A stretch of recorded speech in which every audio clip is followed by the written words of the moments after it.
gange nze Pistatu natandika okukola ku ABS TV mu 2015.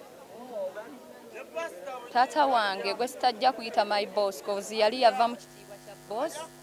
yafuka papa wange awumudde mu 2020 omwaka gwe sigenda kwerabira mu bulamu bwange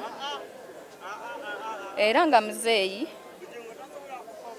mwebaza omulimu gwankozeemu Pistatu mu Uganda muno kale kansinziire mu Uganda ne bwe mba nninamu bafaani 5 balinamu because of pastor. Nja kusaba Katonda wange ali waggulu asonyiwe taata wange be yasobya ku nsi bye yasobya ku nsi bye yayonoona Mungu omwoyo gwe agulamuze kisa era mule mirembe sikikkiriza mu bulamu bwange pastor Yiga sigenda kuddamu kumulabako ate nga kituufu pastor Yiga atuleseewo nga atuleze ekimala era nga kyemmanyi azimbye empagi ez'amaanyi amazima gali nti tetulina TV gye twava pastor Yiga yazimba feesi ze nga tewaliwe muzirabyeko walala mmwe abantu nuzzaamu kamera mwandibadde temuzintaddeemu ne muzintaddemu olw'okuba nti pastor Yiga alesa tu brandinze my papa yonna gy'oli taata wange abadde ebiseera ebisinga mpita ddota nga bw'amaliriza mpita Najjengo era nga nsaba nga musuubiza ngenda kuba omukazi ow'amaanyi ngenda kukola nga bwe yasaba nkole yaŋŋamba peace oyina okubeera strong woman oyina okuba ow'amaanyi ensi bwekuyuuya nga naawe ogiraga ogiremerako pastor Yiga abadde atuwa ebigambo ebituzzaamu amaanyi gye tutamanyi gye tugenda kubijja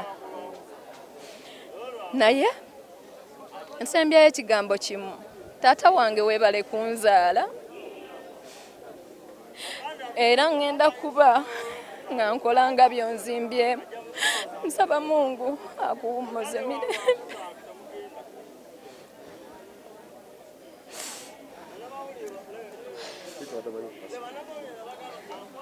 abadde taata waffe abadde muzeeyi abadde buli kimu ffenna tubadde abaana be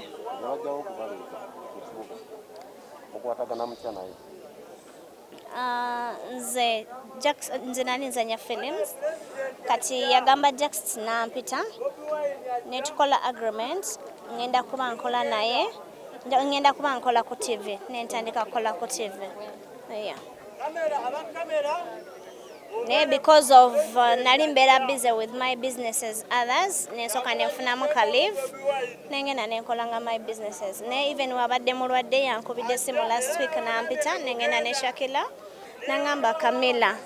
ne lwaki wava ku TV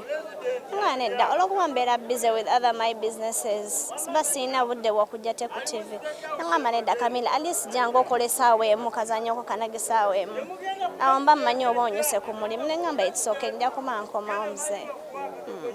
munnaku ntono ate ne batubiikira jjo kiro muzee yafudde Gloria Nakazi, Miss Kavi wa ABS nkola wano ku ABS TV kitalo nnyo kitalo ddala eky'omusumba waffe kubeera nti atuvudde ku maaso nze natandika omanya musumba it was 2013 waliwo omukwano gwange nali naye ne tujja wano ne tusooka tubeerakawo mu revival natandika okulowooza ku TV natandika nga okulowooza ku TV ng'akyali ne Maggie wansubira Maggie brought that idea ey'okugamba nti banaye nsoma tujja tukole TV biki ne bajja nga bakizimba ne kibaawo then nsoma n'agamba ye bannange lwaki temujjanga baana bange ne mukola ki ne mutandika okukola then twajja ne tutandika okukola naye anyway tuludde naye ebbanga kuba kati buli omu aba bamwogerako bye bamwogerako we don't care ffe Katonda yamanyi kiri wakati waffe ne Katonda kyonna kyabadde gye tuli Tujo singa mujjukirako kwetasola mwerabirako tesobola mwerabira voice note gye yasembayo tusindikira yagamba abaana bange mbasaba mukwatagane temuyombagananga temwerumaaluma mwenna mbaagala nnyo naye ngenda kudda sagala kudda kuwulira nti ate gundi yabadde ayomba ne gundi naye mwenna nsaba mukwatagane ate n'ekirala ye boss abadde nga boss waffe naye nga wemubeera naye tosobola manya nti za boss kubanga tubadde ne muddawo bw'asanga nga mutudde oba ku kapeti naye najja n'agituulako ne mukuba olwali nga papa enjala etuluma ate tugenda kukuwa lugambo olwaleero biki akati kambagulireyo ekyokulya kale ng'abeera nnyo mu kusaaga nga tayagala balaba nga you are stressed nga ne woba olina ekizibu kyotuuka n'omugana naye muzeeyi era ng'akubuuza Gloria leero nga tubadde musanyufu kiki nga muzeeyi nina ensonga zange teekale jangu ombuulire ate nga yeetakuza nabbali aba ayagala obimugambire awo olumugamba nga kyetaagisa oba ssente n'akwata n'akuwa that's all tabadde nga baboosi abalala kale nga we twabagambye nti tukyabawa updates wano ku church Kawala tukyabawa ebisingako awo tugudde ku muyimbi Wumalumwanje era nga yaliko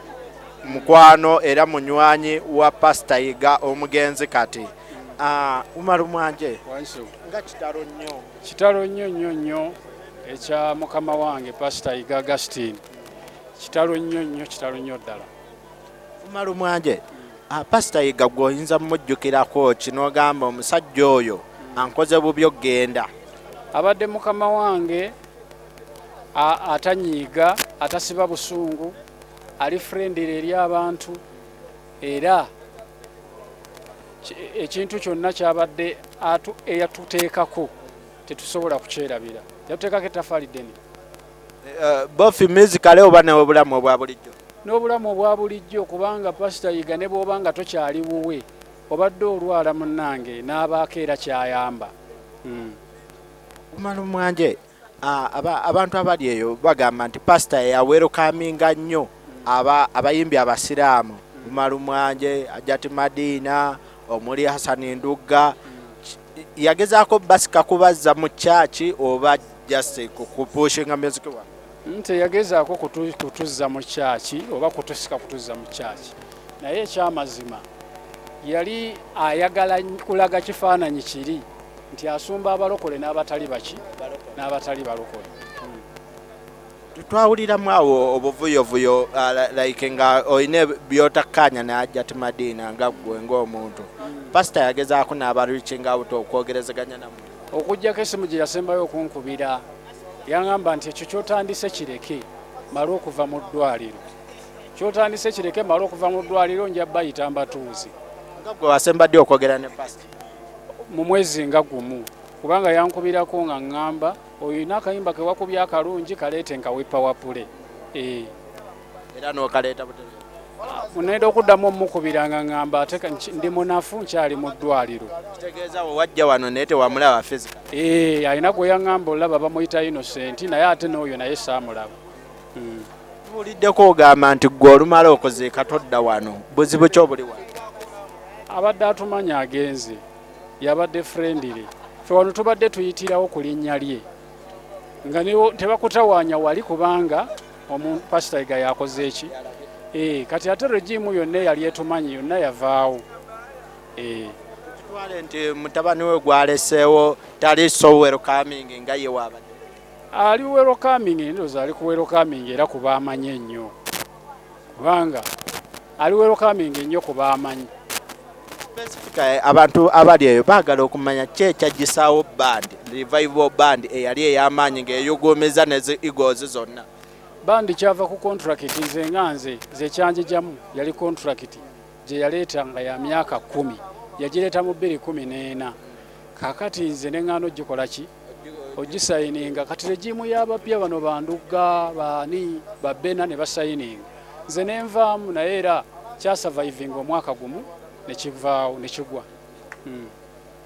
tulabye abayimbi bangi abadde mu revival band buli avaayo yali yekokola Pastor tho tetwagala munyumyako bibi naye buzibu bwavanga kuki nze sibeerangako nnyo ku mbiranye naye nga nvuddemu naye abalala nabawulira naye ndowooza balina biye byabwe ku mutima wabanga alina kye yabakola ku mutima naye nze kyemanyi kimu nti tasiba busungu. Obubaka eri famire ye ne mikwano gye nga naawe ntuusa okusaasira kwange kwonna eri abantu abaagala Pastor Yiga Abadde bamwagala era bamusabire bakole ki byonna bamusabire abo mule mirembe. Njaga kuzaamu amaanyi abaana abakkiriza. Bayibuli eyogera mu Joshua, Musa bwe yamala okufa abaana ba Isirayiri ne balowooza nti tewakyali ssuubi, ne bagwamu amaanyi ne balowooza nti tewakyaliwo kigenda mu maaso. Bayibuli nga Katonda n'agolokosa Yoswa era amazima Yoswa n'atuukiriza olugendo. Nzizaamu amaanyi bamemba ba revival byonna Mukama leka ayimirirewo era tuli wamu nabo mu kusaba Mukama abansanyusiza. Naye mwebale bannamawulire, mwebale kwagala Musumba Yiga kuba mubadde mu mwaka.